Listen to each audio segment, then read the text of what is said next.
Okey, ramai yang suka buat andaian pasal sakit lutut ni. Tapi betul ke semua andaian tu? Okey, jom kita tengok 5 fakta atau auta. Kalau lutut sakit, mesti kena operate ke doktor? Auta. Bukan semua sakit lutut kena operate. Ada apa kita panggil conservative management ataupun ubat-ubatan tertentu, anti radang, anti inflamasi, fizioterapi dan juga sometimes suntikan, bergantung pada apa sakit dia.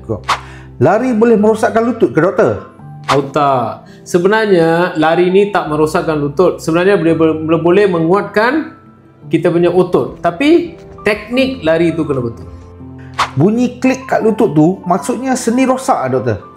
Auta. So bukan semua bunyi klik ada masalah. Sometimes klik itu adalah part of normal punya movement, punya bunyi. Tapi kalau sakit mungkin ada cartilage damage ataupun tidaklah, kena tengok dia punya rawan. So ini periksa baru kita tahu. So bukan semua klik adalah sakit ataupun cedera lutut ya.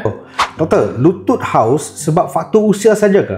Auta, sebenarnya ada banyak sebab lain ya, tak semestinya faktor usia saja. So gaya hidup, berat badan ataupun kecederaan lama boleh memainkan peranan dalam sakit lutut ya. So ini fakta yang auta kalau usia saja. Suntikan ke dalam lutut boleh bantu pulihkan sakit lutut ke doktor? Ini separuh fakta, mungkin separuh auta. So kena tengok suntikan apa ataupun apa sakit lutut dia. Maksudnya kalau muda sakit lain, kalau sakit yang tua arthritis. Jadi ada banyak jenis suntikan hyaluronic acid macam oli untuk sendi, PRP, hyaluronic acid, banyak jenis injection. So kajian menunjukkan kalau tahap awal arthritis dia mungkin berkesan. Tapi kalau sudah tahap yang lanjut stage 4 arthritis, pembedahan is the only solution ya. So kena tengok fakta dia betul-betul. Okey.